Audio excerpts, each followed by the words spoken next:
De retour de mission, des gendarmes du Val d'Oise sont intrigués par un véhicule suspect. Une Renault grise, dangereusement arrêtée le long d'une voie rapide. Porte passager ouverte. Je décide de contrôler le véhicule et ses occupants. Je mets le gyrophare. À l'approche des gendarmes, un homme remonte précipitamment dans la voiture qui prend la fuite. Là, on part en course-poursuite direction Sarcelles. Les gendarmes ignorent tout de l'identité des fugitifs.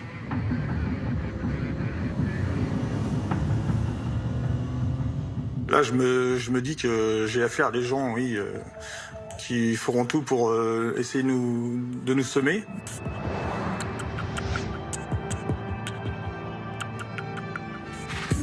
On poursuit le véhicule jusqu'à un rond-point où se trouve l'église chaldéenne en direction de Sarcelles. Là, on fait 2 fois le tour. Ils savent pas où ils vont. Je vois le passager qui oriente par des gestes la direction à prendre. 400 mètres plus loin, un feu rouge bloque la circulation. La voiture des fugitifs est immobilisée. Donc là, on descend du véhicule pour essayer d'interpeller au moins le conducteur. Ah, c'est tendu, ouais. Au moment où on arrive dessus, malheureusement, le feu repasse au vert. Et j'ai juste le temps d'essayer de saisir son bras. Ma main heurte sa tête, ce qui fait lui retirer sa casquette et ses lunettes. Sur le coup, j'ai pas reconnu. Les fugitifs redémarrent en direction de Sarcelles. Après 6 km de course-poursuite, leur voiture pénètre dans le parking souterrain d'un centre commercial. Je suis arrivé au souterrain, j'ai mis mon véhicule en travers pour bloquer l'issue.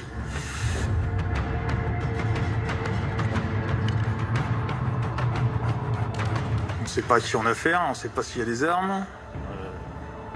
On est prudent. Le gendarme tente de suivre la piste avec son chien. La voiture est abandonnée, moteur encore allumé, mais aucune trace des passagers.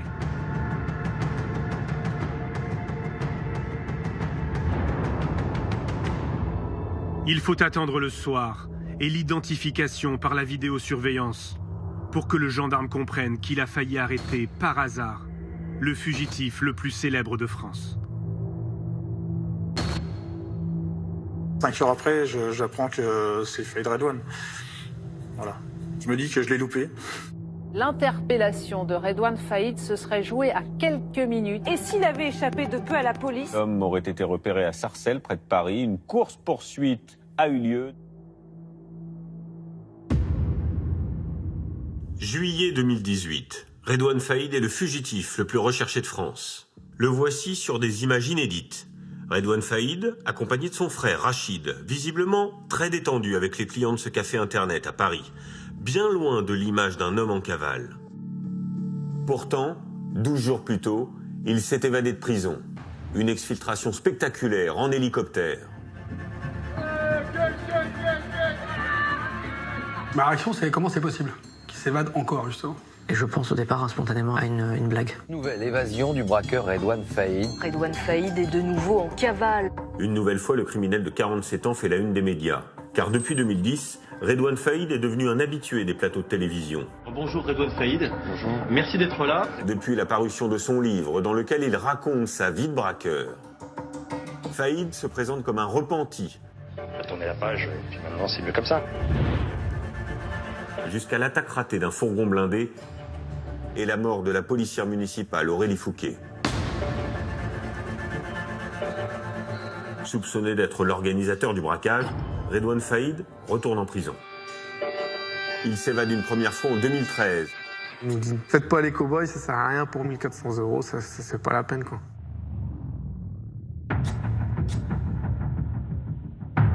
Une deuxième en 2018 et renforce ainsi sa réputation de roi de la belle. Vous laissez femme et enfants et c'est parti pour 3 mois intenses. Comment les autorités ont-elles traqué le fugitif? Pour quelqu'un qui s'était évadé le 1er juillet, dormir en forêt, ça veut dire que vraisemblablement il n'y a pas beaucoup de moyens financiers derrière. On identifie parmi les vêtements retrouvés un t-shirt orange qui était porté par Redouane Faïd au moment de son évasion.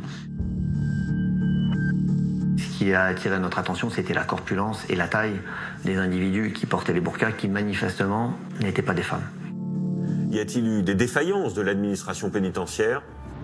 Madame la ministre, quand une telle faillite est ressentie comme inévitable, c'est qu'il y a quelque chose qui ne va pas. Comment un pistolet automatique et des explosifs en quantité peuvent se retrouver dans une prison sécurisée. Donc là, on sait très bien que, de toute façon, on nous attend à l'orée du bois, c'est évident. Je souhaite tirer toutes les conséquences qui devront en être tirées. Grâce à des témoignages exclusifs, Cellule de crise vous plonge au cœur de la traque de l'homme le plus recherché de France.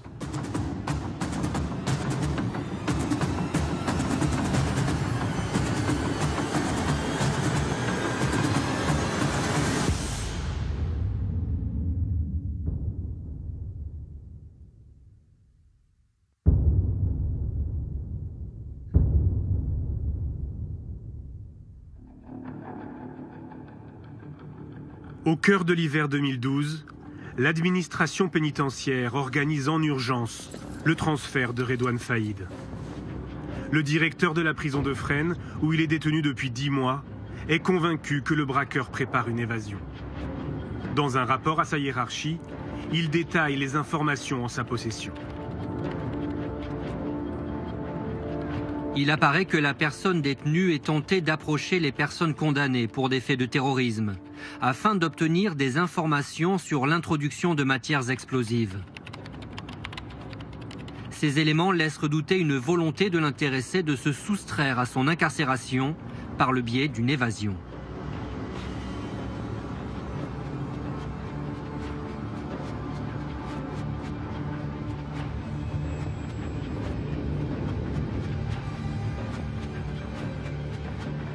Les autorités choisissent de transférer Redouane Faïd à la prison de l'Île-Sequedin. Un établissement ouvert en 2005 et réputé sécurisé. Un établissement qui est doté de miradors, qui est doté d'un système de vidéoprotection. C'est un parc pénitentiaire qui est en capacité de garder des profils sensibles, voire lourds.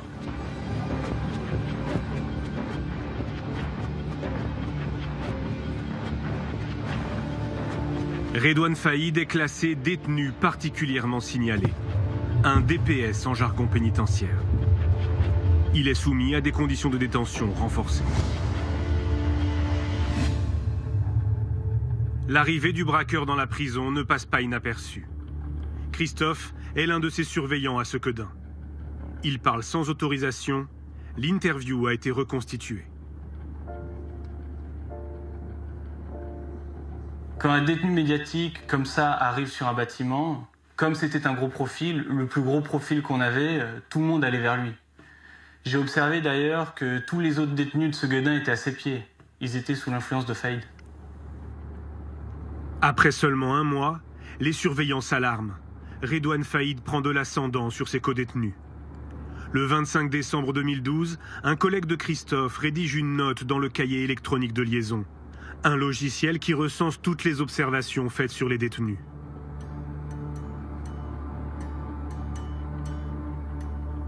Il passe son temps à discuter énormément avec la personne détenue BS, mais également FA. Ces derniers pourraient être sous son influence pour un éventuel mouvement ou autre au sein du bâtiment B, à surveiller de très près. Malgré cette alerte, progressivement, la tension des surveillants se relâche. Alain Gégaud est alors directeur régional de l'administration pénitentiaire, en charge notamment de la prison de Sequedin. Faïd Redouane va être extrêmement respectueux avec le personnel, il va faire en sorte de se faire oublier, il n'y aura pas d'incident avec un délinquant comme celui-là. Au départ, c'est sûr que quand il arrive, on est tous un peu à l'affût. Après, au fur et à mesure des mois qui passent, on voit rien et la routine s'installe. Après, peut-être qu'on est un petit peu moins vigilant sur certains points sécuritaires.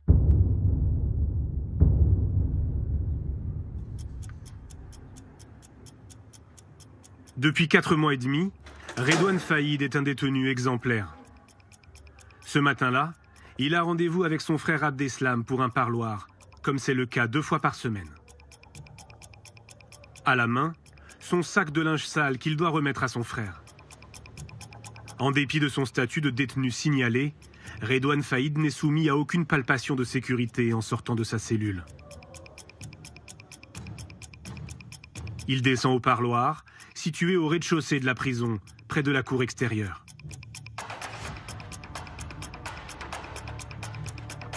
Là, avec d'autres détenus, il attend d'être appelé par les surveillants pour rejoindre son frère dans un box.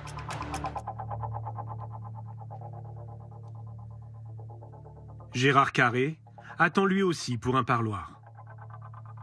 J'étais à côté de Faïd Redouane et je ne le connaissais pas. À un moment donné, il s'est retourné, il s'est mis à genoux et il a commencé à défaire des affaires de son sac. Là, moi, je pensais qu'il avait oublié sa carte d'identité. Alors, je le regardais et il m'a regardé d'un œil noir. J'ai compris que c'était pas le moment de lui donner un coup de main. Donc, j'ai regardé autre part. Redouane Faïd sort un pistolet de son sac de linge. La porte s'est ouverte et lui il s'est précipité. Il a mis, disons, une sorte de bonnet sur sa tête. Et après, bon, j'ai attendu un coup de feu. Redouane Faïd menace une surveillante avec son arme, puis tire en l'air pour prouver qu'elle n'est pas factice.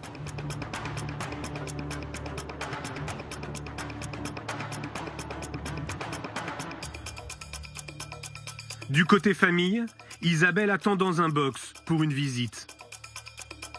Tout d'un coup, j'entends il est armé, c'est une prise d'otage. Voilà, donc là, je me dis oui, enfin, qu'est-ce qui se passe enfin, voilà. Et puis, j'ai vu passer une personne avec une arme sur la tente d'une autre personne. Avec 3 surveillants sous la menace de son arme, Faïd prend la direction des parloirs. Miguel Langlais, surveillant à Sequedin, commence sa journée de travail. Il va se retrouver pris au cœur de l'évasion. Et là, j'entends la chef qui dit c'est une prise d'otage, c'est Faïd. Dès que j'ai entendu Faïd, tout de suite, on comprend que c'est pas faux et puis il va se passer quelque chose. Je me dis pas que je peux être en danger. Je me dis, faut que j'y aille, je sais pas, c'est l'instinct professionnel. Redouane Faïd se dirige vers la salle d'attente des familles, qui donne directement sur la cour intérieure de la prison. Il détient 3 surveillants en otage. Depuis la fenêtre du couloir, Miguel Langlais observe la scène. Il y a une petite lucarne, et là je vois qu'à l'intérieur, il est en train de mettre quelque chose sur la porte en face. Et là, il me voit, et il me dit, écoute, t'es là, tu restes là. À ce moment-là, vous savez que vous avez une personne armée en face de vous, et vous connaissez le pédigré du bonhomme, vous me dites, je pense que ça va faire mal. De son sac, Redouane Faïd sort un pain de plastique qu'il pose sur la porte, puis il écarte les surveillants. La porte explose et il y a un bout de serrure qui passe à 10 cm de ma jambe. La première explosion, elle me surprend parce que on bouge pas les oreilles. J'ai jamais entendu une explosion aussi forte, à part les pétards. Donc, je me dis, ça y est, on y est, quoi. Hein. Ça n'existe pas que dans les films, quoi. Redouane Faïd se retrouve dans la cour intérieure avec ses 4 otages. Il emprunte le chemin dédié aux familles qui rendent visite aux détenus. Il sait où il doit aller, exactement où il doit aller. On n'a même pas besoin de lui dire voilà, il sait exactement où il doit aller. Alain Gégaud est chez lui lorsqu'il est prévenu de l'évasion par le directeur de la prison de Sequedin. Moi, pour ma part, je suis informé dans les 7-8 minutes qui suivent le début de l'évasion. La première question que je me suis posée, c'est comment un pistolet automatique et des explosifs en quantité peuvent se retrouver dans une prison sécurisée. Préfet, police, gendarmerie, l'alerte remonte jusqu'aux plus hautes autorités. Lorsque les premiers policiers arrivent sur place, l'évasion est toujours en cours. Les instructions sont claires. Aucune action avant l'arrivée du GIPN, le groupe d'intervention de la police nationale.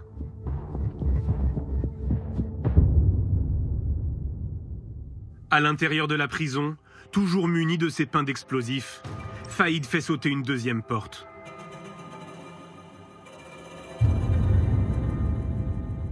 Il nous dit, faites pas les cow-boys, ça sert à rien pour 1300 ou 1400 euros, c'est pas la peine, quoi. C'est pas la peine. Pensez à votre famille, à vos enfants. Enfin, il nous fait comprendre que ça sert à rien de faire le héros, quoi. Le braqueur et ses otages arrivent à la troisième porte. Les surveillants des Miradors sont armés. Pour éviter d'être pris pour cible, le détenu demande aux otages de former un bouclier humain autour de lui.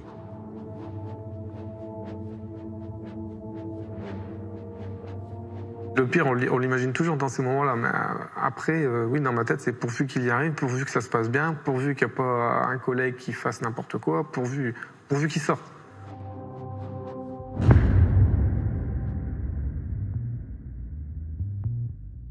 Redouane Faïd fait sauter la dernière porte, celle qui le conduit à l'extérieur de la prison.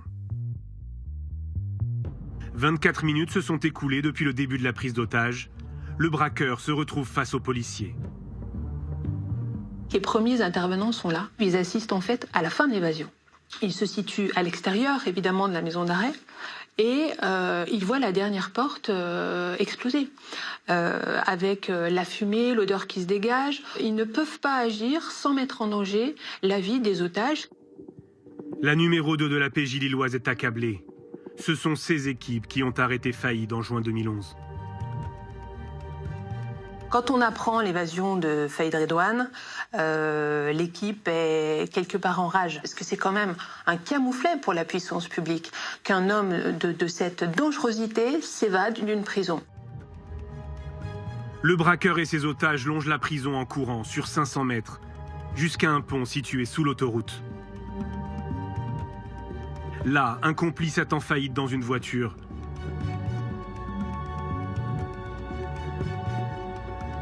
Le braqueur libère alors 3 des 4 surveillants. Il m'a dit, toi tu viens avec moi dans la voiture. Alors pourquoi moi, je sais pas. Dans ces moments-là, on dit pas oui, on dit pas non, on n'a pas le choix. Miguel Langlais se retrouve à l'arrière de la voiture avec Redouane Faïd. Le véhicule s'engouffre sur l'autoroute, direction Paris. J'ai eu peur, ouais. Oui, je me souviens très bien d'avoir eu peur. Ouais.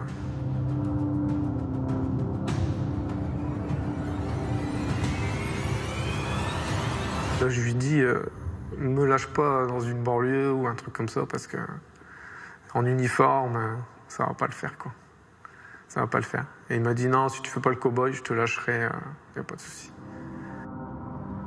Quelques minutes plus tard, la Renault s'arrête sur la bande d'arrêt d'urgence. Miguel Langlais est relâché.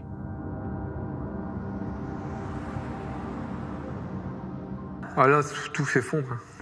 On pense à tout, on pleure. Hein, là, on est soulagé, mais tout se ressasse, quoi. Tout revient, et puis on s'effondre.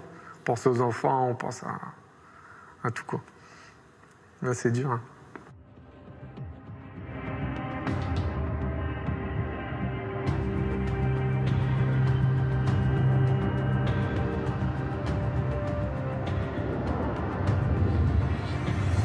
Le véhicule de Redouane Faïd et son complice sera retrouvé à 6 km de là, sur la commune de Ronchin. Brûlé. C'est là qu'on perd la trace du braqueur.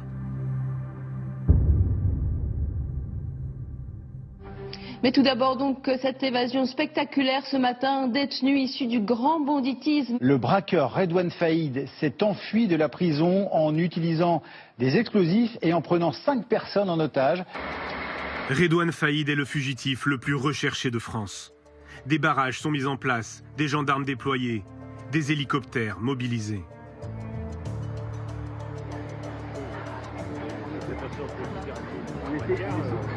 On a encore quelques espoirs de récupérer dans les minutes ou dans les heures qui suivent, c'est une course contre la montre, le fugitif.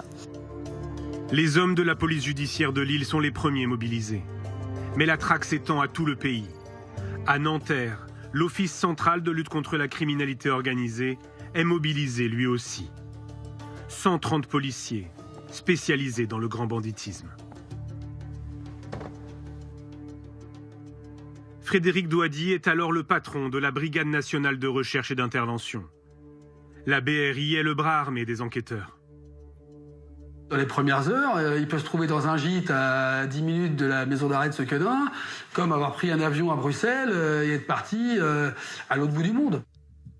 Les policiers s'intéressent à tous les membres de son entourage qui ont la capacité de l'aider pour une évasion et une cavale. Vincent est le chef d'enquête. Il souhaite préserver son anonymat pour son travail de terrain. On va fonctionner par système de cercle. D'abord, l'environnement proche, famille, femme, enfant, puis la famille, puis les cercles professionnels ou criminels. Ce qu'on travaille évidemment dans ce genre de cas, c'est les parloirs. Et c'est la raison pour laquelle, dès la matinée, sont placés en garde à vue les 2 individus qui avaient des parloirs réguliers avec Faïd Redouane, un de ses frères aînés, Abdeslam, et un de ses neveux. La piste familiale ne donne rien. Abdeslam Faïd, le frère de Redouane qui l'attendait au parloir, est rapidement mis hors de cause. Des centaines de policiers sont à l'heure qu'il est aux trousses de Redouane Faïd depuis son... Cette traque a une particularité qui change la donne. Elle est suivie en direct par les médias. L'homme désormais le plus recherché de France laisse derrière lui... Cette notoriété le dessert un peu en fin de compte, parce qu'à ce moment-là, d'une enquête normale, vous passez à une enquête extraordinaire. Donc derrière, vous aurez, je dirais, tous des services de police qui vont être mobilisés qu'à ça, et certainement en nombre supérieur à ce qui aurait été si ça n'avait pas été Redouane Faïd. Donc sa priorité, ça va être de rester dissimulé, ça va être de passer sous les écrans radars.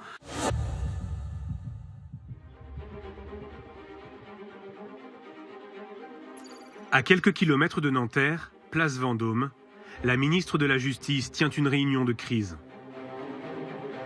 Henri Masse, le numéro 1 de l'administration pénitentiaire, a été convoqué en urgence par Christiane Taubira. Elle est comme tout ministre dont un des services a été pris en défaut par un événement brutalité, par une crise, si vous voulez. Donc elle nous demande de lui fournir des éléments d'explication. Qui autour de lui a pu l'aider? Il y a quels sont ses antécédents? Donc quel est son niveau de dangerosité?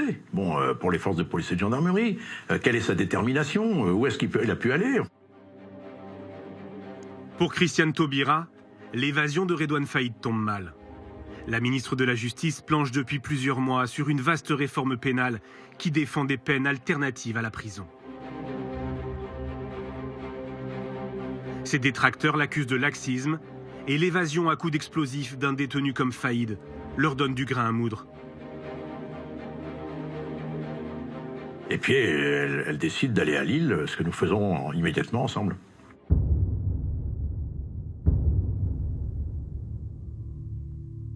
À Sequedin, les responsables de la prison doivent assurer le bon fonctionnement de l'établissement, en dépit des dégâts causés par l'évasion. La prison, après la sortie de Redouane Faïd, se trouvait dans une situation d'insécurité totale, puisqu'il n'y avait plus de porte d'entrée. On ne va pas pouvoir assurer le fonctionnement de l'établissement dans des conditions normales. Sequedin, c'est 800 détenus. C'est un samedi, donc c'est un jour de parloir. Donc ça veut dire qu'il faut aussi expliquer aux détenus que compte tenu de la situation de crise au niveau de l'établissement, les parloirs n'auraient pas lieu, et maintenir les gens dans leurs cellules. En fin d'après-midi, lorsque Christiane Taubira et Henri Mas arrivent sur place, la ministre demande à refaire le parcours de Redouane Faïd. Alain Gégaud les accueille. Quand Christiane Taubira arrive à Sequedin, elle est quand même d'humeur assez désagréable, mais ça peut tout à fait se comprendre.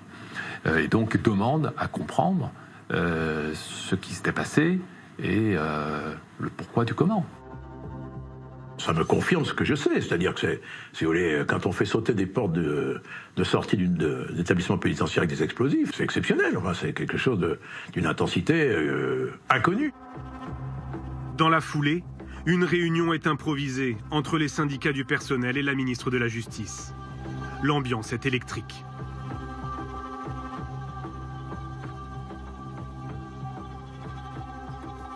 Stéphane Le Serre, représentant local des surveillants, est sur place depuis le matin. C'est un genre de défouloir où on vit de nos sacs, quoi. On lui dit que c'était prévisible parce qu'on avait alerté à plusieurs reprises l'administration par des courriers, par des tracts, de vive voix. Et on avait toujours dit que la maison d'arrêt de Sequedin, les parloirs, c'était une zone sensible. Prise à partie par les syndicats, Christiane Taubira menace de quitter la salle. La réunion est forcément dans un climat de tension, puisque nous venons de vivre ensemble tous un moment extrêmement dur, et surtout les personnels eux-mêmes. Alors, ils sont partie prenante dans cette affaire exceptionnelle. Donc on prend acte de ce qui vient de passer, et on partage avec eux la difficulté de ce qu'on vit, avec une tension évidente. Les syndicats de surveillants organisent des blocages dans tout le pays. L'évasion mine le terrain de la réforme voulue par la ministre. Elle va devoir lancer en priorité un plan de sécurisation des prisons.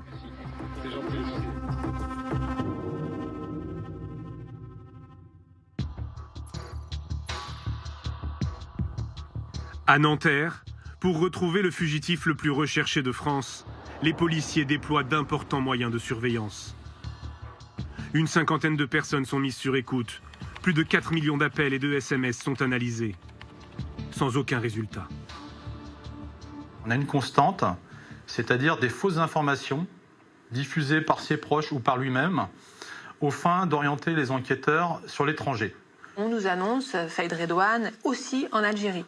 C'est la raison pour laquelle, dès le jour de l'évasion, la police judiciaire va le diffuser en mandat d'arrêt européen, en mandat d'arrêt qui va être transformé international via le canal Interpol. L'intéressé lui-même est un professionnel de l'intox. Pour remonter jusqu'à Faïd, les policiers suivent aussi la piste des complicités au sein même de la prison. Grâce aux vidéosurveillances, ils découvrent un étrange manège. Le 12 avril, veille de son évasion, le braqueur a rendez-vous avec son frère et son neveu pour un parloir. Sur ces images, Redouane Faïd qui sort de sa cellule. Dans sa main, un sac rouge censé contenir son linge sale. Le surveillant ne procède pas à la palpation de sécurité.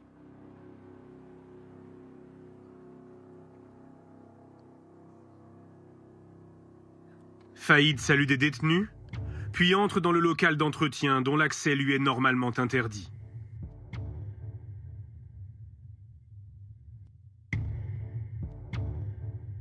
Il en ressort 22 secondes plus tard pour se rendre au parloir. Qu'a-t-il fait ou déposé dans ce local-là? Toujours est-il qu'un chien spécialisé dans les matières explosives va remarquer au niveau d'un casier dans ce local-là. Pour les enquêteurs, Redouane Faïd vient de récupérer son arme et les explosifs. Il descend au parloir, mais celui-ci est annulé. Son frère et son neveu ne se sont pas présentés. Dans le jargon pénitentiaire, c'est ce qu'on appelle un parloir fantôme. Redouane Faïd revient en cellule. Comme le parloir n'a pas eu lieu, son sac de linge sale n'est pas fouillé. Par la suite, Faïd Redouane va avoir un comportement atypique, puisque d'ordinaire, il assiste à l'ensemble de ses promenades, il va à la bibliothèque ou à la musculation. Or, suite à ce parloir fantôme, on va constater que Redouane Faïd va regagner sa cellule et ne sortira plus du tout jusqu'au lendemain matin dans le cadre de son évasion.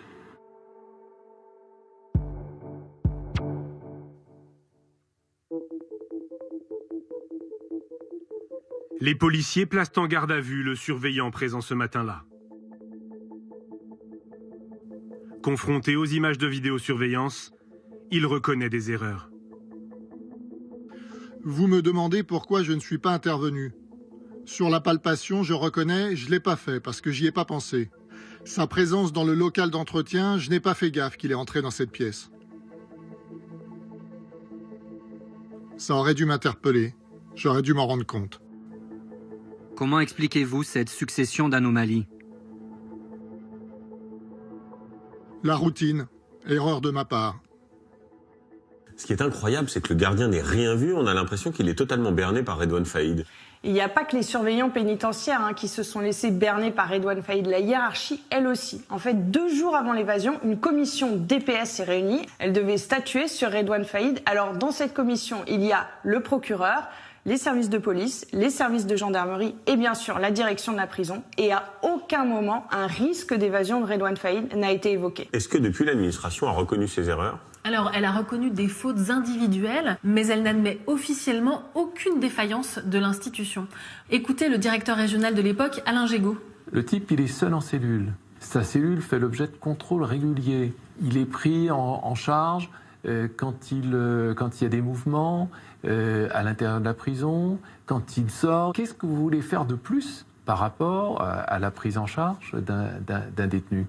Ça, c'est pour la théorie, mais dans les faits, des défaillances, oui, il y en a eu. En fait, Redouane Faïd était soumis à un régime de détention plus strict.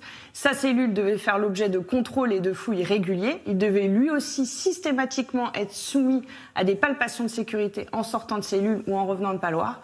Et ça, ce n'était pas toujours fait. Mais ça ne suffit pas en fait à expliquer l'évasion et les policiers restent persuadés que si une arme et des explosifs ont pu rentrer dans la prison, c'est grâce à une complicité interne.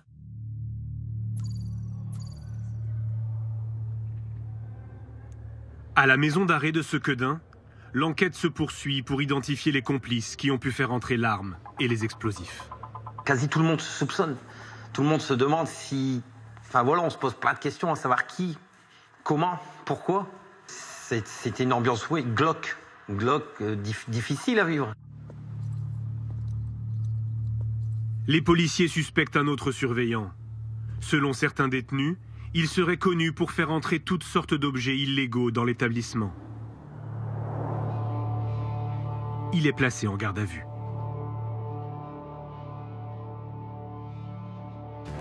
Réfléchissez bien. Ne pensez-vous pas qu'il serait temps de nous dire tout ce que vous savez sur l'évasion de Faïd Redouane? J'ai jamais rentré des explosifs et des armes pour Redouane Faïd. Avez-vous fait rentrer autre chose que armes ou explosifs? Oui, de la viande, des produits d'entretien, du parfum, des shampoings et aussi des cigarettes. Le surveillant sera révoqué, mais pas condamné. Les enquêteurs n'ont ni aveu, ni preuve d'un lien direct entre lui et l'évasion de Redouane Faïd. L'enquête sur les complicités au sein de la prison piétine. Mais la traque va connaître une brusque accélération.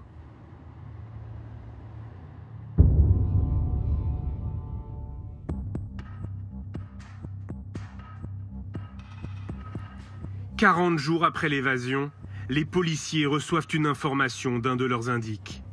Redouane Faïd aurait passé plusieurs nuits dans un hôtel de Roissy. Le fugitif serait accompagné d'un autre homme. Ils circuleraient ensemble, à bord d'une Peugeot grise. Sur ce type d'affaires, on peut avoir des tuyaux de gars qui ont vraiment un intérêt à donner une information qui permettrait peut-être, à minima, de le localiser ou d'identifier certains de ses complices. Ab initio, on ne sait pas si l'information elle est bonne, elle est mauvaise. Donc on va l'exploiter en allant récupérer dans tous les hôtels du secteur de Roissy, il y en a quelques-uns, les bandes vidéo, les parkings, les vidéos qui sont dans les hôtels en question. Image par image, les policiers épluchent des centaines d'heures de vidéos d'hôtels et de parkings. Un détail inattendu attire leur attention. Un des opérateurs de la BNRF va constater le comportement suspect d'un individu sortant la tête de l'habitacle pour insérer son moyen de paiement au niveau de la barrière. Sauf que lorsqu'il va remettre sa tête dans l'habitacle, apparemment, il est muni d'un postiche puisque la perruque va bouger. Donc c'est à partir de ce moment-là qu'on pense avoir Redouane Faïd. Pour la première fois depuis l'évasion, après 6 semaines de traque, les enquêteurs tiennent enfin une piste solide. À votre avis, on est content ou on n'est pas content? Évidemment qu'on est content. Entre le moment où on exploite ta vidéo et le moment où on se dit que c'est lui, il n'y est plus. D'accord? Il n'est plus à l'hôtel. Hein. Il ne nous attend pas, pieds et poings liés, en se demandant pourquoi on met autant de temps à venir le chercher. Donc, ça veut dire qu'on a, oui, on avance. On a un fil à tirer.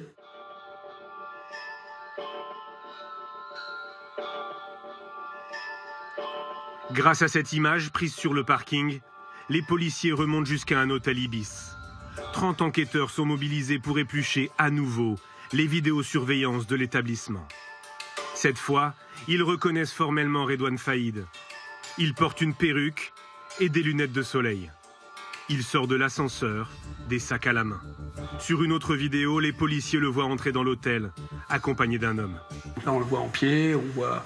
Voilà, puis surtout, on détecte la présence d'un autre individu qui l'accompagne. Hein. Et pour le coup, celui-là, il a un nom.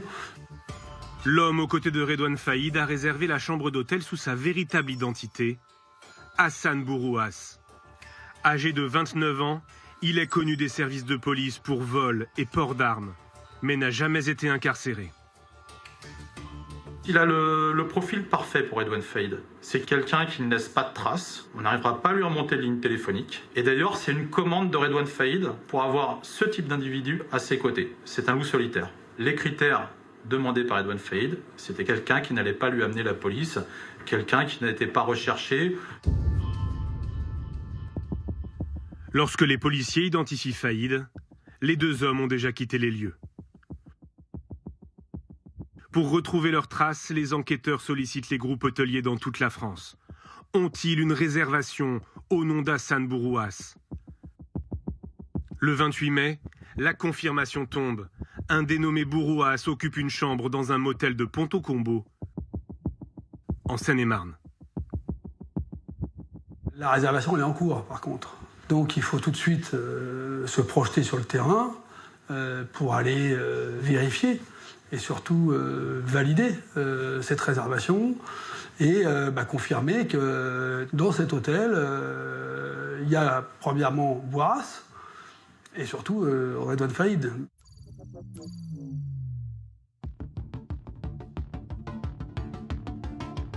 Un important dispositif de surveillance est mis en place.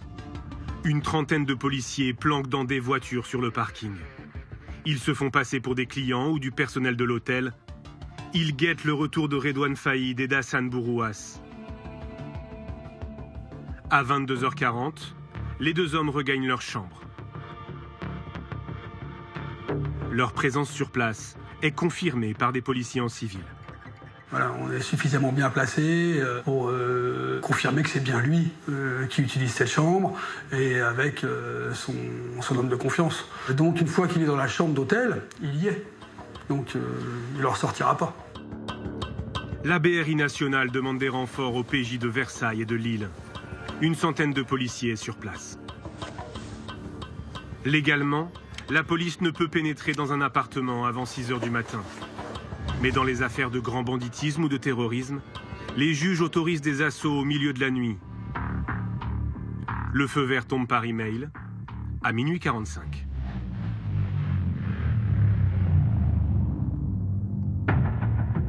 On va prendre le temps de s'assurer que les malfaiteurs sont bien endormis, donc on va attendre. Tant pis, on ronge notre frein, mais on attend pour être certain que l'opération se déroulera dans les meilleures conditions.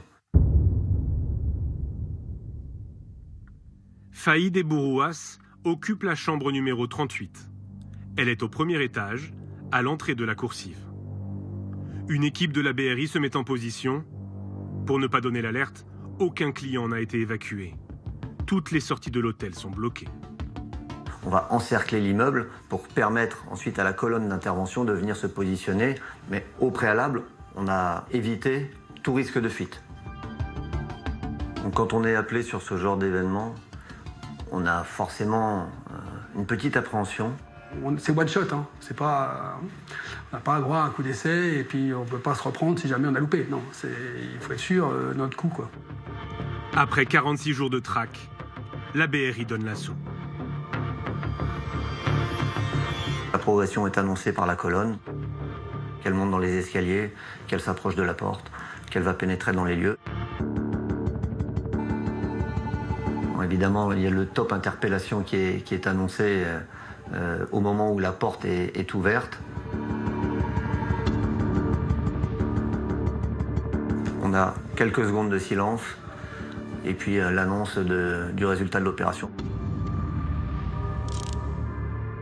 Objectif serré, interpellé, et c'est surtout sans incident. L'opération a duré quelques secondes. Aucun coup de feu n'a été tiré.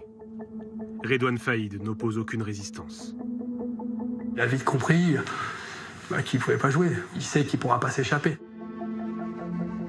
La différence d'individus qui pourraient être radicalisés, de malfaiteurs jusqu'aux boutistes, on sait que Redouane, s'il a une porte de sortie, il va essayer de l'utiliser. S'il y a un petit trou de souris, il va vouloir le prendre. Mais là, il ne peut pas. Donc, comme il n'a pas envie de mourir, il ne fait rien.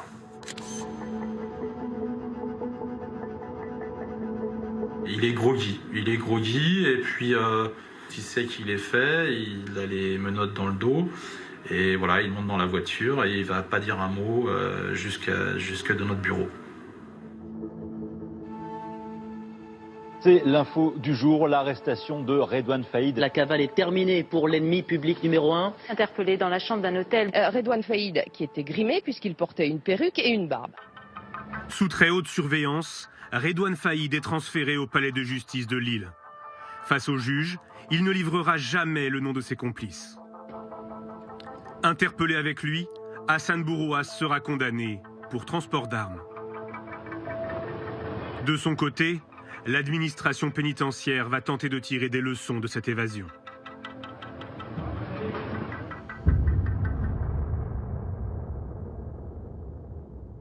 Vous découvrez les images de la garde des Sceaux, la ministre de la Justice. C'est tout de même assez exceptionnel de voir Madame Taubira entrer à l'instant dans le studio d'Europe 1 pour répondre dans quelques minutes aux questions de Jean-Pierre Elkabbach dans ce drôle de décor, Maxime.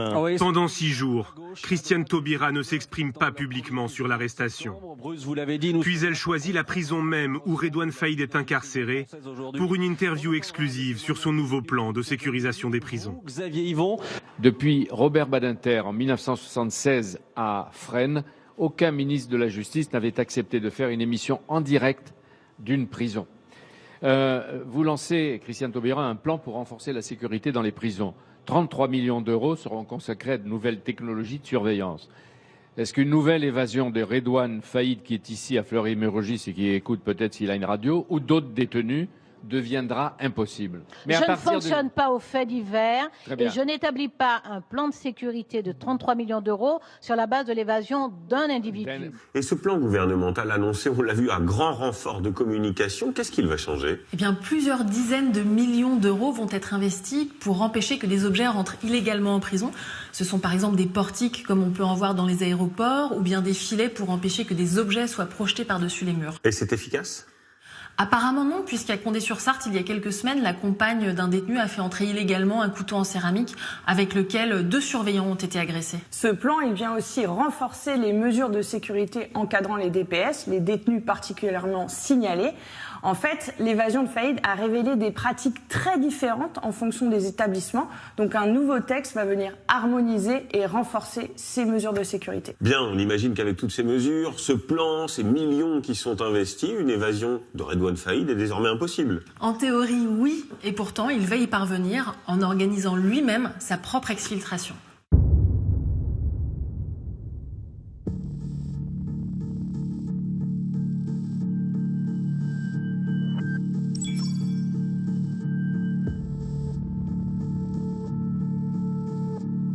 Le centre pénitentiaire sud-francilien, à Réau.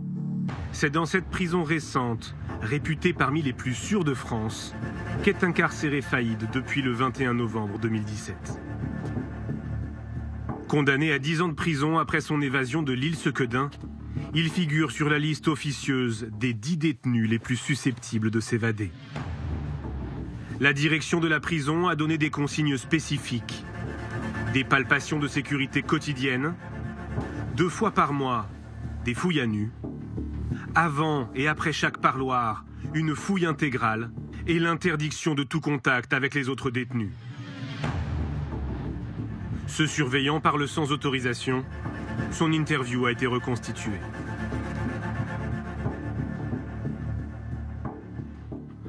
Quand il allait au téléphone, tout son secteur était bloqué. C'était le seul détenu que j'ai vu en France pour qui on bloquait même le personnel.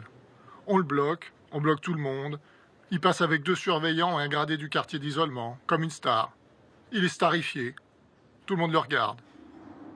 C'est-à-dire que pour lui, la prison ne tourne plus pendant 20 à 30 minutes.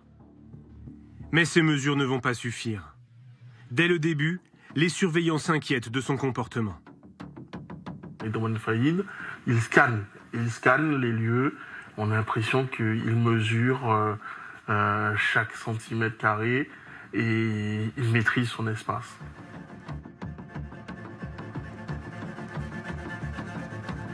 Faïd, c'est lui qui nous observait en fait. Il prend ses marques, il prend ses repères, il s'habitue. Les agents font remonter ces observations à leur hiérarchie. À partir de janvier 2018, moins de 2 mois après l'arrivée de Faïd, la direction régionale envoie des emails d'alerte auprès de la direction de l'administration pénitentiaire. La direction régionale de Paris réitère la demande de transfert en urgence, par mesure de sécurité et surtout pour éviter un incident très grave. Pendant 6 mois, des messages toujours plus alarmistes réclament le départ de Faïd de la prison de Réau, sans réponse de la direction centrale.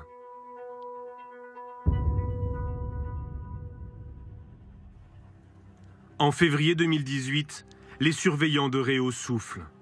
Le braqueur est jugé en appel à Paris pour l'attaque ratée d'un fourgon blindé dans laquelle la policière municipale Aurélie Fouquet a été tuée. Le temps du procès, Faïd est transféré à Fleury-Mérogis. À l'issue de ce procès, des peines seront prononcées à l'identique, peut-être plus. Voilà. Après, nous, ce que nous aurions souhaité sont des aveux, mais je pense que nous ne les obtiendrons pas. Redouane Faïd est condamné à 25 ans de prison pour association de malfaiteurs. Il se pourvoit en cassation.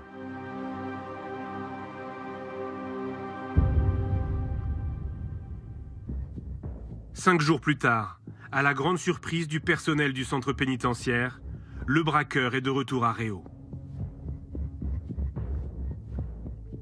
Un des chefs qui l'accueille ce jour-là me dit « Mais tu peux pas imaginer la réaction de Redouane Faïd d'être agréablement surpris de se retrouver à Réau.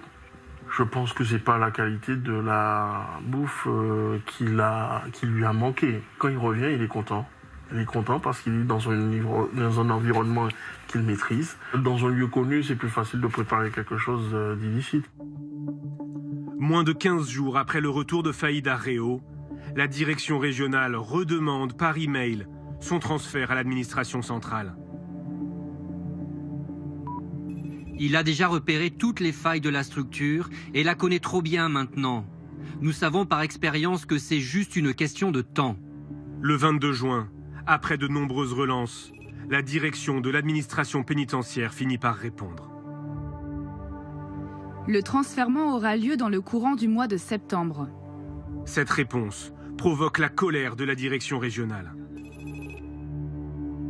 Je considère votre décision très dangereuse pour le centre pénitentiaire sud-francilien, pour le personnel et pour l'ordre public.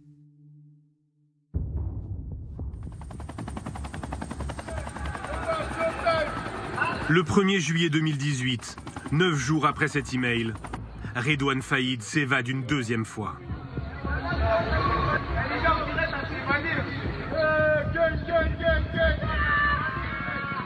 Je reçois un coup de téléphone de mon adjoint chef de service qui me dit en ces termes Faïd s'est barré.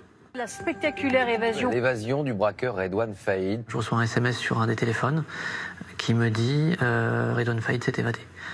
Et je pense au départ spontanément à une blague. Et ensuite, je regarde le deuxième téléphone et là, je vois que j'ai une vingtaine d'appels en absence. Et donc là, je comprends qu'il y a un énorme problème. Redouane Faïd s'est enfui de la prison de Réau à bord d'un hélicoptère. C'est un petit peu l'incrédulité quand même qui m'envahit. Parce que c'est un détenu particulièrement surveillé. Les questions sur son évasion sont nombreuses. Ma réaction, c'est comment c'est possible qu'il s'évade encore, justement. Et d'un autre côté, alors qu'on est condamné à 25 ans de réclusion criminelle, comment ne pas envisager la suite de sa vie qu'au travers d'une évasion? Redouane Faïd est de nouveau en cavale.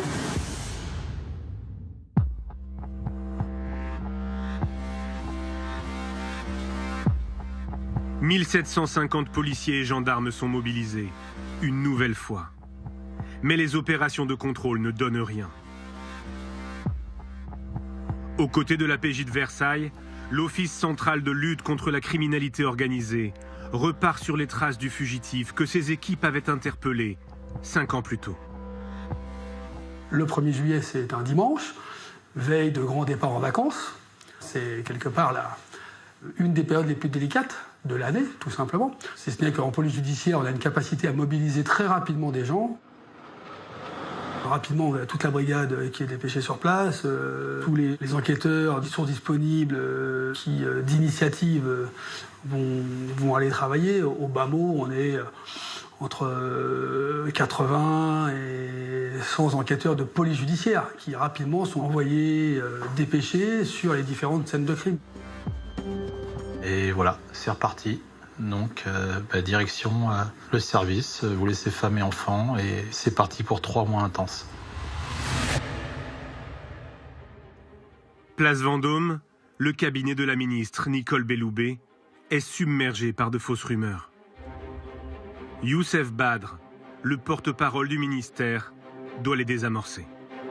J'ai des médias qui m'appellent pour me dire il s'est évadé avec plusieurs détenus, et donc il serait pas parti seul, avec d'autres DPS et tout ça. Donc du coup, j'essaie de vérifier ces éléments-là, en fait, au départ. C'est déjà ce qui va être dit, que les prisons sont des passoires, qu'il y a une espèce de laxisme ou qu'il y a une espèce de laisser-aller, qu'on va probablement aussi s'en prendre aux surveillants en évoquant des éventuelles complicités internes et tout ça. Donc là, on sait très bien que, de toute façon, on nous attend à l'orée du bois, c'est évident.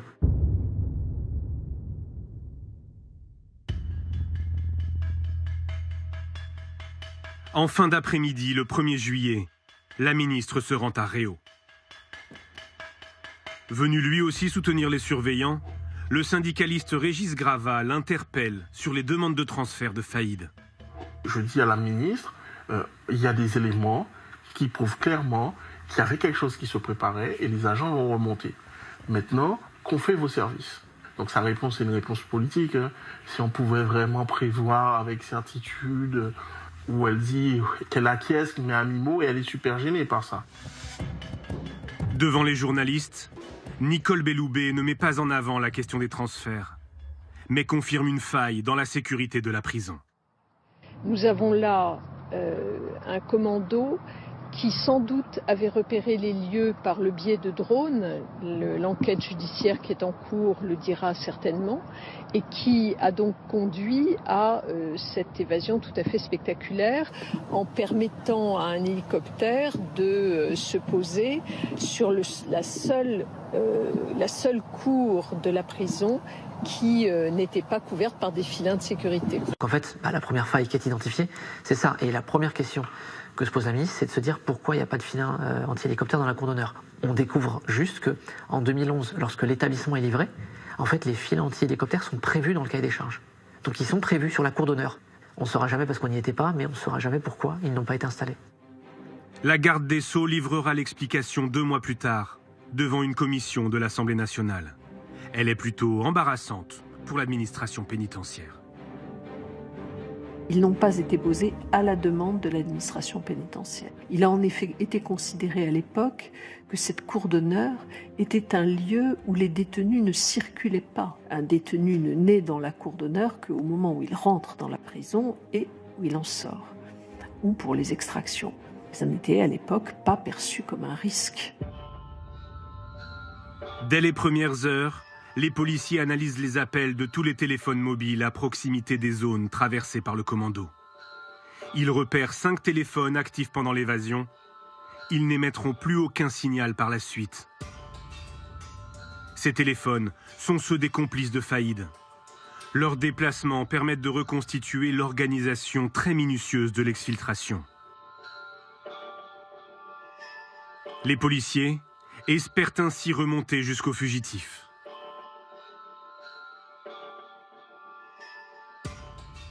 Dès 8h30, le 1er juillet, une Renault Mégane noire se déplace sur la N104 en Seine-et-Marne. Elle fait étape à Lésigny pour déposer un complice. L'homme porte le matériel qui va servir à l'évasion.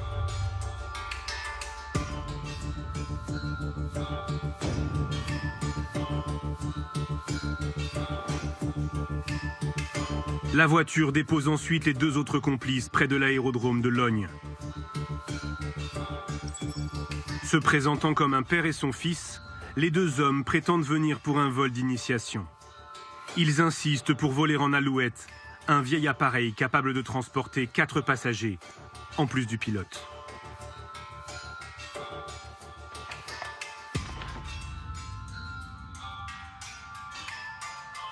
La Renault Mégane retourne ensuite à Gonesse et se gare en bordure de la D370, près d'une station essence. C'est là que l'hélicoptère déposera Redouane Faïd et les membres du commando, après l'évasion.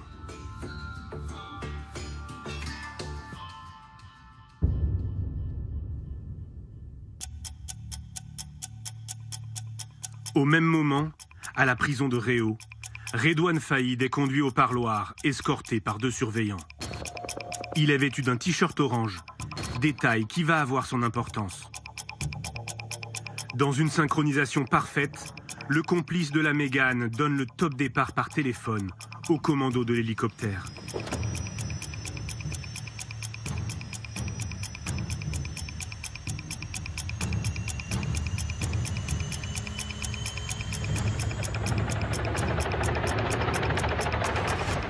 L'appareil détourné se pose à Lésigny. Le 3e complice monte à bord. Dans son sac, une disqueuse, des cagoules, des brassards de police et des armes.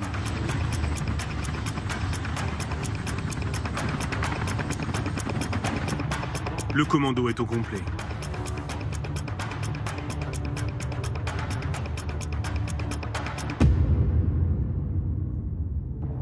À 11h18, l'hélicoptère arrive au-dessus de la prison de Réau.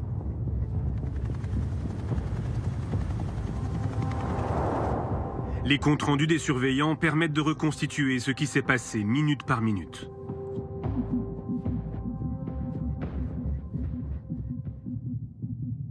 À 11h18, au poste central d'information, une surveillante est alertée par un son inhabituel. J'ai entendu le bruit assourdissant, semblable à celui d'un hélicoptère venant du haut. Un premier individu est descendu du côté droit. Il était vêtu d'une combinaison foncée noire. Un second individu est descendu du côté gauche.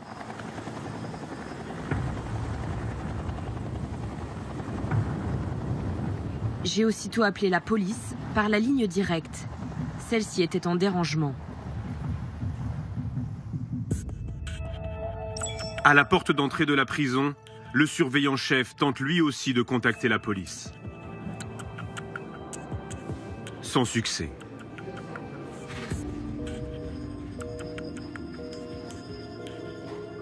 Un de ces hommes finit par utiliser son portable pour joindre le commissariat le plus proche. À mon grand étonnement, on nous a dit « c'est une blague ». Au bout du téléphone, un policier demande aux surveillants de décliner leur identité, leur adresse, leur fonction. Devant tant de questions, nous nous sommes énervés. Nous lui avons demandé de nous prendre au sérieux et de nous envoyer des renforts tout de suite. Il nous a dit de nous calmer car il suivait la procédure et nous a reposé les mêmes questions.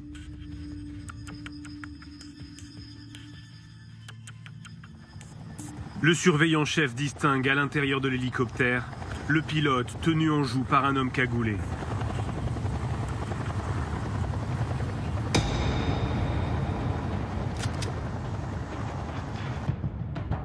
Les 2 autres membres du commando entrent dans la prison en découpant une porte réservée aux forces d'intervention.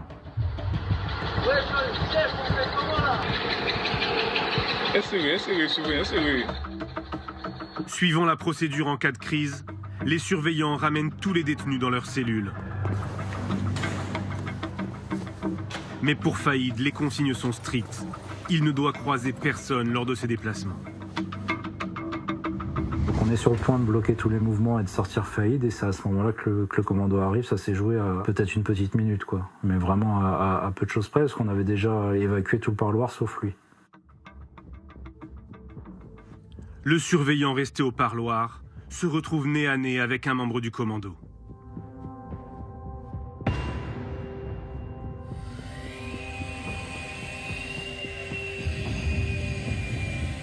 J'aperçois un individu cagoulé avec un brassard police qui coupe le pêne de la cabine. Cet individu ne m'a pas vu durant sa manipulation. Sans arme, le surveillant est dans l'impossibilité d'intervenir. Redouane Faïd et ses complices rejoignent l'hélicoptère.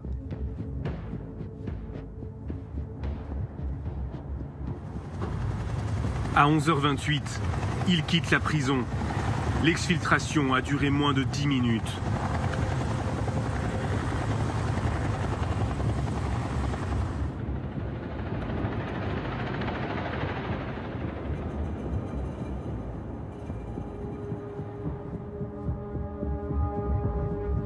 La police n'arrivera qu'après le décollage de l'hélicoptère.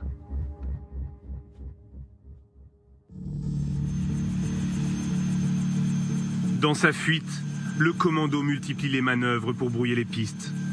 Après une 50aine de kilomètres de vol, l'hélicoptère se pose à Gonesse. Les fugitifs mettent le feu à l'appareil. Le pilote les voit prendre la fuite à bord de la Mégane. Ils se rendent ensuite dans le parking souterrain d'un centre commercial, en bordure de l'autoroute A1. À 11h49, les complices incendient la voiture. Faïd monte dans une Kangoo blanche garée par un complice. À 11h53, la vidéosurveillance du parking prend ce cliché. On y voit Redouane Faïd à la place du passager. La Kangoo rejoint la 1 et remonte vers Senlis. À 12h11, les lignes téléphoniques des membres du commando cessent toute activité.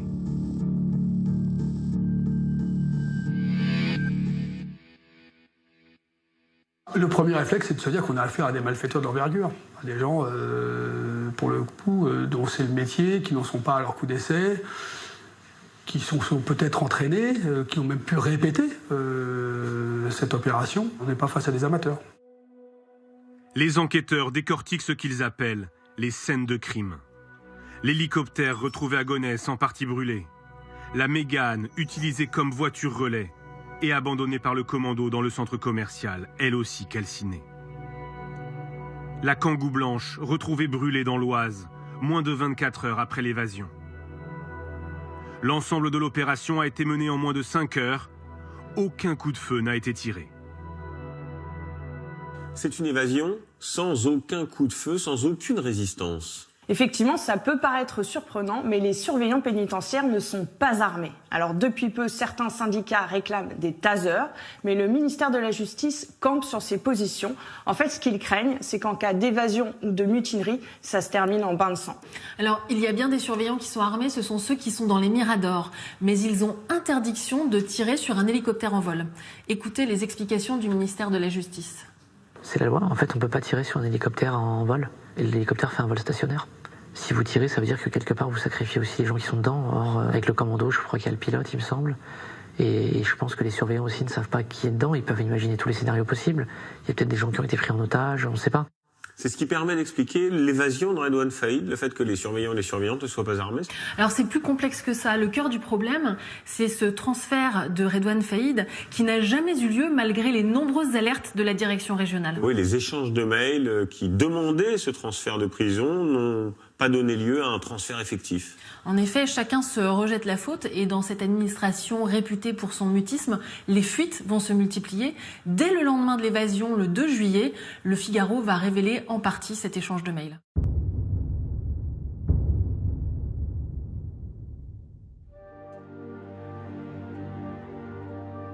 Dans ces mails, les services pénitentiaires avaient demandé son transfèrement rapide au vu de sa menace sérieuse de passage à l'acte. Là, vous avez des échanges de mails qui sortent dans la presse, où tout le monde se tourne vers nous pour nous dire attendez, regardez, on nous avait alerté, on vous avait informé, et vous n'avez rien fait. C'est pas la réalité de ce qui se passe. Et là, les fuites qui sont données sont en plus parcellaires et donc forcément partiellement fausses. La personne qui fait sortir une information a toujours intérêt à la faire sortir. Je n'en ai pas tiré de conclusion à partir du moment où je ne savais pas qui le diffusait, ou d'où la fuite émanait. Ces mails traduisent la remontée du terrain qui n'a pas été suivie par ces décideurs. Ça permet aux uns et aux autres de dire la vérité. Pourquoi l'administration centrale n'a pas pris la décision de faire bouger Redouane Faïd. Avec ces fuites qui pointent des dysfonctionnements au plus haut niveau de l'administration pénitentiaire, Nicole Belloubet se retrouve en première ligne. Madame la ministre, quand une telle faillite est ressentie comme inévitable, c'est qu'il y a quelque chose qui ne va pas. À l'Assemblée nationale, lors de la séance des questions au ministre, les députés demandent des explications. Il y a pu avoir des erreurs et les informations de la presse de ce matin, une demande sans suite de transfert vers un centre mieux sécurisé, nous interroge. Nous voulons savoir ce que vous comptez faire pour tirer les conséquences de cette évasion. La parole est à Madame Nicole Belloubet, garde des Sceaux, ministre de la Justice. Je souhaite porter un regard clinique sur cette évasion et je souhaite tirer toutes les conséquences qui devront en être tirées. Je dis bien toutes les conséquences, y compris pour mesurer les défaillances et prendre les éventuelles sanctions qui s'imposeraient si cela est nécessaire. Au-delà des erreurs individuelles, ce qui est pointé dans cette affaire, c'est la responsabilité de toute l'administration pénitentiaire. Oui, nous nous sommes procuré cet échange de mails et nous avons le fin mot de l'histoire. Alors, face à la colère de la direction régionale, l'administration centrale propose finalement de transférer Faïd à Fleury-Mérogis. Sauf que Fleury, c'est une prison qui est surpeuplée. Salah Abdeslam y est incarcérée. Elle a été ébranlée par le suicide de détenus, mais aussi de surveillants. Et surtout, Faïd la connaît déjà. Donc c'est l'impasse et aucune solution alternative n'est proposée. Alors cette question des transferts, elle va être le révélateur de sérieux dysfonctionnements au sein de l'administration. Et Nicole Belloubet, la ministre de la Justice, va bien être obligée de les reconnaître. Écoutez-la. L'inspection relève une difficulté de ce point de vue. Autrement dit, une insuffisante réactivité des gens qui sont aujourd'hui à l'administration centrale et qui ne répondent peut-être pas avec la réactivité suffisante à ce type de détenus à risque. Bien, c'est clair. La ministre pointe les responsabilités de certains cadres de l'administration pénitentiaire, mais aussi leur décalage, leur déconnexion avec ce qui se passe sur le terrain dans les prisons. Et la crise est telle que Nicole Belloubet va annoncer une réforme d'ampleur et notamment la fusion des services qui s'occupent de la remontée d'informations depuis les établissements et ceux qui s'occupent des transferts. Et suite à cette crise, le numéro 2 de l'administration pénitentiaire va être écarté. Officiellement, c'est dans le cadre de cette réforme, mais c'est lui qui avait supervisé le transfert de Redouane Faïd.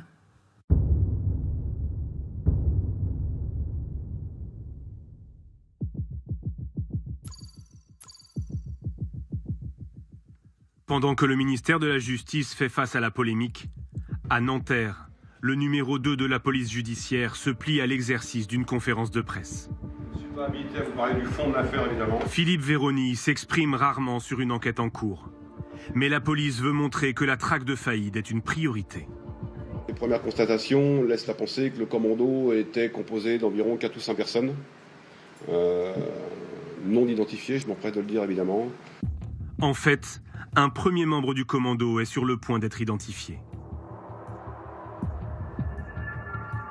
Rapidement, les enquêteurs abandonnent la piste de complicité dans le grand banditisme. Selon eux, le fugitif Faïd attire trop la lumière. Dans les jours qui vont suivre, ça va être la piste familiale qui va se décider concernant Redouane Faïd. Il n'y a pas de bandits ou de malfaiteurs qui ont voulu s'associer à son projet d'évasion, parce qu'ils doivent se douter qu'à côté du moment où il aura réussi à s'évader, il aura sur le dos tous les flics de France. Donc tous ceux qui seront dans son entourage et qui auront été associés seront dans la nasse, et seront dans les mailles du filet et seront levés un jour ou l'autre. Au sein de la brigade de recherche des fugitifs, c'est le policier qui avait déjà traqué Faïd après l'évasion de 2013 qui supervise l'enquête. Nous travaillons sur toutes les archives de la police, notamment les anciennes affaires, et on essaye de ressortir l'identité de ses complices. Et on s'est aperçu que Redouane Faïd, des membres de sa famille avaient été mis en cause, notamment 2 de ses neveux. Des frères de Faïd et certains de ses neveux sont connus des services de police. Il faut tisser une toile d'araignée, essayer de s'assurer que les gens qu'on cible sont bien là. S'ils sont pas là, on est en droit de se dire qu'ils sont peut-être du coup avec Redouane. Bon, on va s'intéresser du coup à leurs proches, à proprement parler, les frères, les cousins, les oncles, les tantes, les neveux. La plupart habitent la région de Creil, dans l'Oise. Des écoutes téléphoniques sont lancées, les policiers se déploient dans la ville. Un travail de filature très délicat. Chaque cible mobilise 5 à 7 policiers. Ils savent tous qu'à un moment ou à un autre, ils risquent d'être surveillés par la police. Donc on est obligé d'engager beaucoup de fonctionnaires de façon à ce que ce ne soient pas toujours les mêmes qui soient au contact et qu'il puisse y avoir une rotation, je dirais, dans les surveillances qui vont être exercées.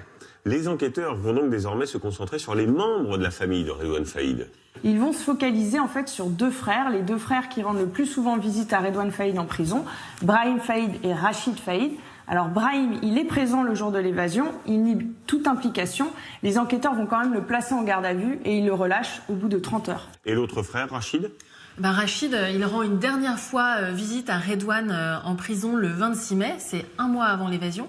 Et ensuite, il a un alibi solide, il part pour l'Algérie. Donc lui aussi est écarté par la police ? Pas tout à fait, parce qu'en fait, les enquêteurs s'aperçoivent qu'il a un 2e passeport, qu'il a réservé des billets pour rentrer en Europe en multipliant les escales. Ils perdent sa trace à Amsterdam, mais ils sont convaincus que le jour de l'évasion, il était bien présent en France. Et ça va se confirmer, ça, par la suite ? Un élément vient confirmer cette thèse, l'ADN retrouvé sur le parcours du commando, et il correspond bien à celui de Rachid Faïd. C'est un point important et une sacrée avancée pour l'enquête, car désormais les enquêteurs, la police, sait que Rachid Faïd était présent au moment de l'évasion.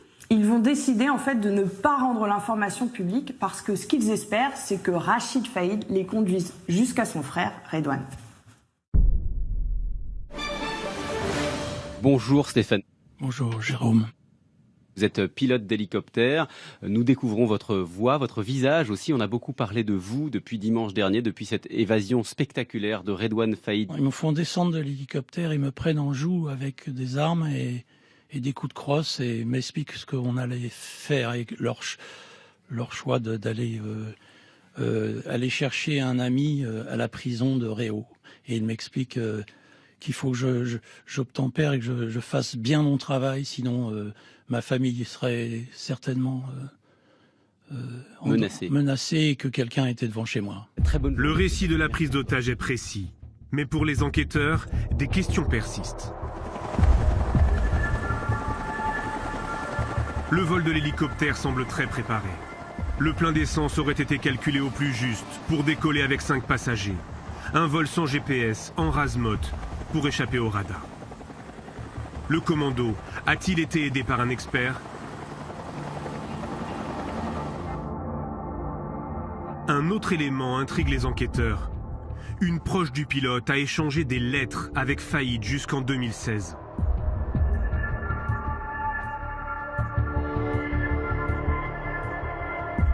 Neuf mois plus tard, le pilote et 2 de ses proches seront placés en garde à vue. Mais visiblement, aucun élément ne prouve une implication dans l'évasion. Aucune charge n'est retenue. Ils sont tous relâchés.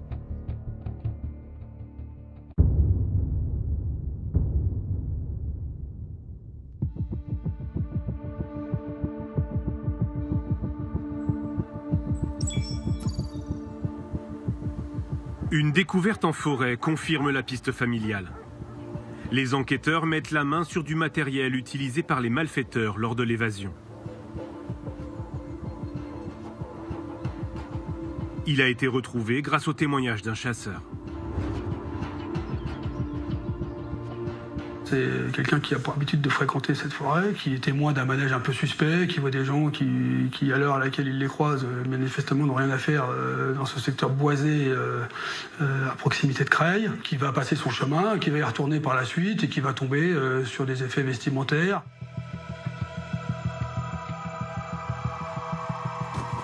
On identifie parmi les vêtements retrouvés un t-shirt orange qui était porté par Redouane Faïd au moment de son évasion.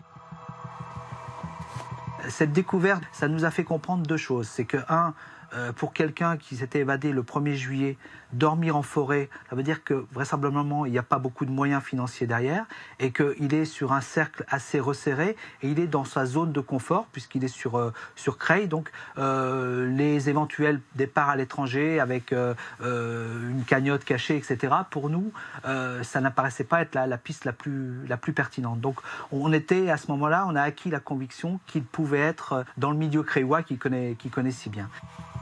Sur place, les policiers retrouvent surtout des armes. 2 fusils d'assaut et des gilets pare-balles. Des éléments qui les inquiètent. Les armes, de manière générale, vous en débarrassez, vous les détruisez, comme les véhicules. La disqueuse thermique aurait dû subir le même sort, parce que vous pouvez laisser des éléments d'ADN sur ces armes, sur ces objets. Donc on est surpris. Mais ça laisse sous-entendre le passage à l'acte vers un nouveau projet criminel, un futur casse, un centre fort, une bijouterie, une banque, un fourgon blindé. Et donc ça nous met une pression supplémentaire. Le chasseur qui a trouvé les armes identifie l'un des hommes croisés dans la forêt. Il s'agit d'un neveu de Faïd, Isaac. Le témoignage confirme les complicités familiales, mais toujours aucune trace du fugitif. Un autre coup de chance va faire progresser l'enquête.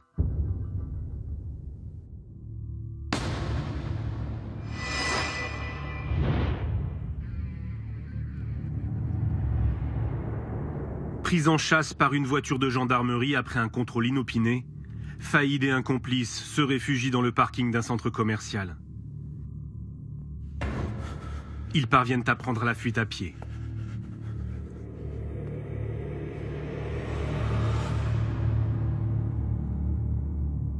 Rapidement sur place, les gendarmes de la brigade de recherche ignorent que la voiture était conduite par Redouane Faïd. Ils pensent avoir affaire à des cambrioleurs. Je vois rapidement qu'il y a à l'intérieur tout le nécessaire à commettre des cambriolages, à savoir visseuse dévisseuse, pied de biche, marteau. Je m'aperçois également qu'il y a des affaires, donc t-shirt, jeans, sales, et également brosse à dents et rasoir. Des boîtes attirent leur attention. L'une d'entre elles contient une matière blanche non identifiée, l'autre, des câbles électriques.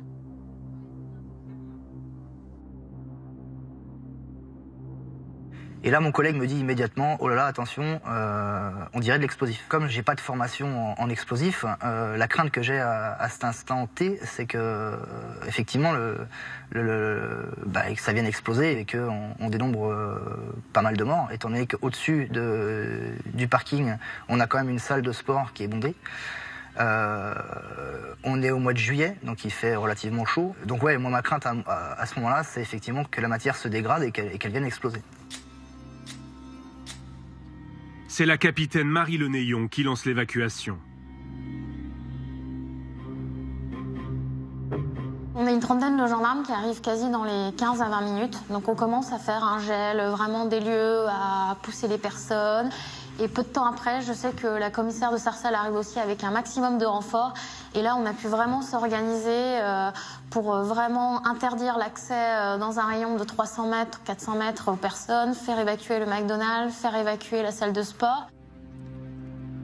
Le soir même, les 2 fugitifs sont formellement identifiés sur les images de vidéosurveillance. On y voit Redouane Faïd, la main dans un sac où il cache probablement une arme. Et derrière lui, son frère Rachid. C'est une histoire incroyable, une course-poursuite un peu par hasard qui va se terminer donc par l'évacuation de ce centre commercial. Oui, et le plus fou, c'est que si les mèches sont authentiques, les explosifs sont des faux, du simple mastic. Alors une hypothèse consiste à penser que Faïd voulait remonter un braquage. Redouane Faïd n'a donc pas les moyens de se procurer de véritables explosifs, du vrai matériel ? En fait, Redouane Faïd, il est seul, isolé, et une cavale, ça coûte très cher. Surtout quand on est un bandit connu comme lui, les tarifs, par exemple, pour de faux papiers, ça grimpe vite. Donc il cherche par tous les moyens à se procurer de l'argent. Il envisage, par exemple, de remonter sur un braquage. L'autre élément très important, c'est que dans la voiture, les enquêteurs retrouvent des papiers qui leur permettent de remonter à un cybercafé en plein cœur de Paris. Le passage de Redouane Faïd dans ce cybercafé a été filmé par la vidéosurveillance. Nous nous sommes procuré les images. Elles n'ont jamais été diffusées. Regardez. 12 jours après l'évasion, Redouane Faïd et son frère plaisantent dans un cybercafé parisien. C'est ici qu'ils ont acheté, sur Internet, la Laguna Grise, prise en chasse par les gendarmes à Sarcelles. On voit quelqu'un qui a l'air plutôt serein, hein, qui fait des courses comme vous ou moi, sans être particulièrement stressé.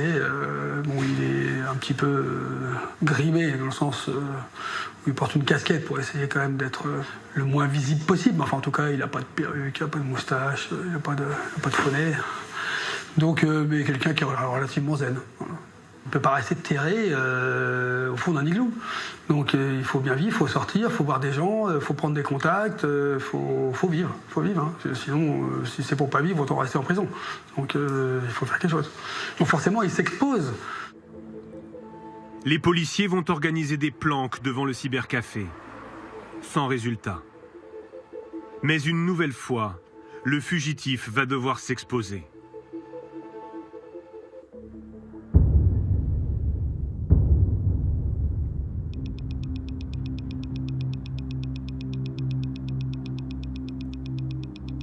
Des unités de la BRI se déploient dans la forêt de Creil. Grâce à des écoutes et des surveillances, les enquêteurs ont compris qu'un rendez-vous est organisé entre un neveu de Faïd et un réseau lié au grand banditisme. Les policiers espèrent qu'il va déboucher sur une rencontre avec Faïd, qui recherche des soutiens logistiques ou financiers. Le neveu prend son interlocuteur en selle, mais au dernier moment, le passage d'un hélicoptère éveille la méfiance des deux hommes.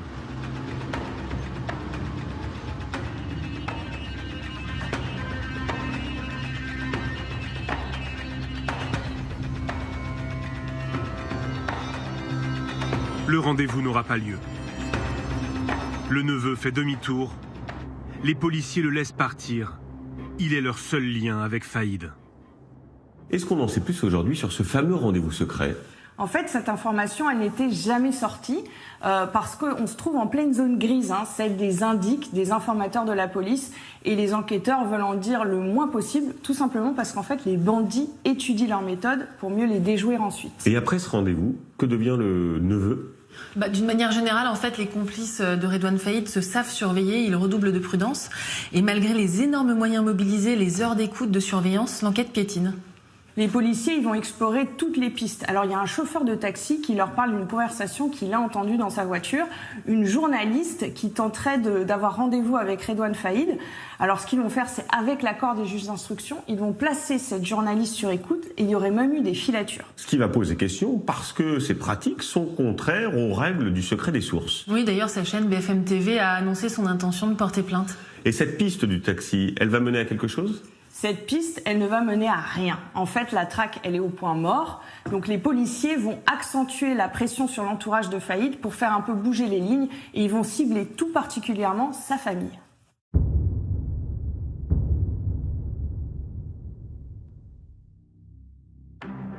Le 5 septembre, une vague de perquisitions est lancée en Île-de-France et dans l'Oise. Les policiers cherchent à mettre la pression sur l'entourage de Faïd, dans l'espoir que l'un des proches sous surveillance commette une erreur.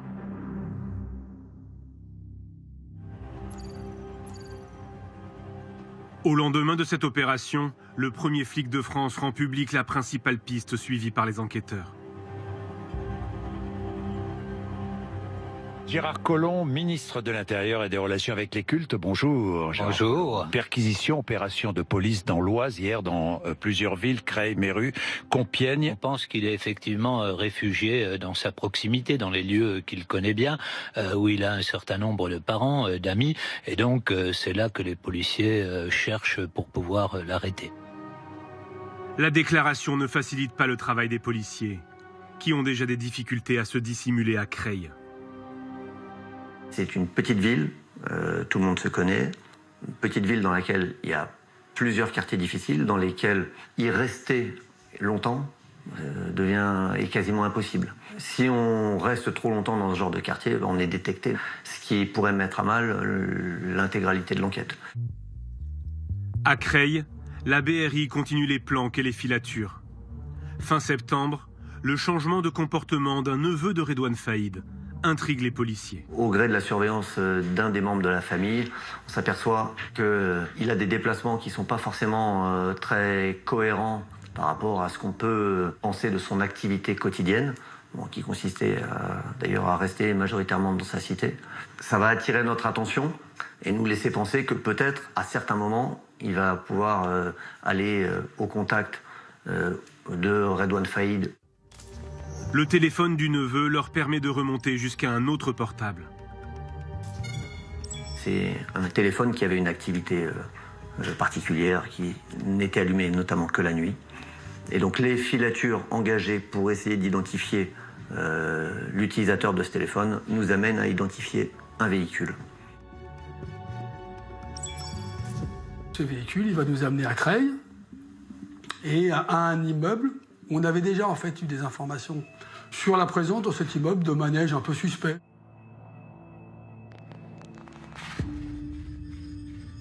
Les policiers s'intéressent à l'une des habitantes de l'immeuble. Le jour, elle a une activité normale, mais ses sorties nocturnes sont plus inhabituelles. Elle est en contact avec 2 personnes en niqab qui sortent de son immeuble et montent à bord de sa voiture. Des tenues peu courantes dans ce quartier de Creil. On va utiliser à la fois des moyens humains et techniques pour surveiller cette adresse. Et on va revoir de temps à autre ce binôme et effectivement constater que la personne sous le niqab est assez grande, a du mal à se déplacer et qu'il y a de grandes chances pour qu'effectivement ce soit un homme. Difficile de les suivre dans les rues désertes. La BRI mobilise une 50aine de policiers pour mettre en place ce qu'elle appelle un jalonnement. Les gens de la BRI sont des gens qui sont complètement rompus à ces techniques et qui, plutôt que de partir en voiture derrière une cible, préfèrent plutôt occuper le terrain, jalonner, occuper la carte et sur les grands axes et permettre de signaler des passages plutôt que d'être derrière, j'allais dire à la queue leu-leu, ou à 1h ou 2h du matin avec les phares, ça peut être très délicat. Au cours de la 3e nuit, l'utilisatrice du véhicule va déposer les individus à un autre véhicule.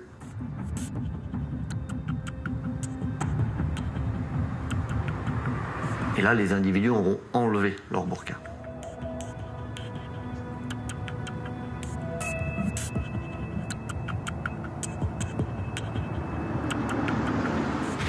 Ils sont extrêmement méfiants.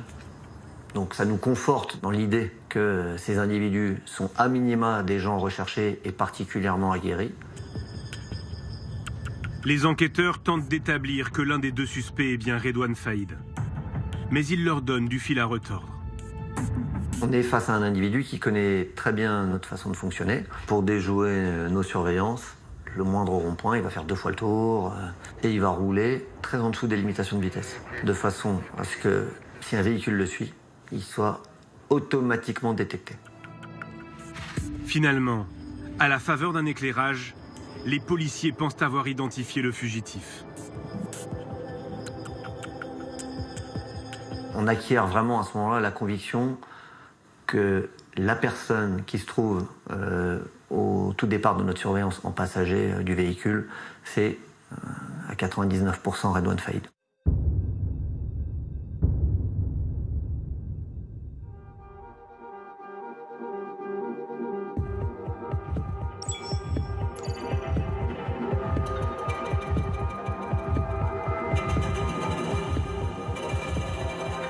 L'assaut est donné après 93 jours de traque.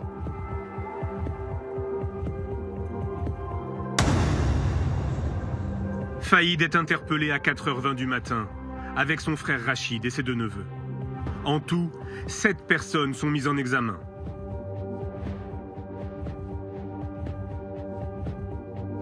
Comme en 2013 et la fin de sa première cavale, le chef d'enquête est sur les lieux. Il me reconnaît, hein, je le vois dans son visage. Il est assis menotté, mis à disposition par les groupes d'intervention. On a des armes retrouvées à proximité de lui. Il est hagard, voilà. Il sait que c'est perdu. Puis tout de suite, voilà, le naturel revient au galop et il va nous demander qui l'a balancé. Assez rapidement, il va se mettre à parler, presque à sourire, quoi. Voilà, parce qu'il sait que, je pense qu'il a déjà en tête le 3e projet. Redouane Faïd retourne en prison. Une cellule l'attend dans le centre de haute sécurité de Vendin-le-Vieil. Les mesures d'isolement sont encore renforcées. Pour cette nouvelle évasion, Faïd risque jusqu'à 20 ans de prison.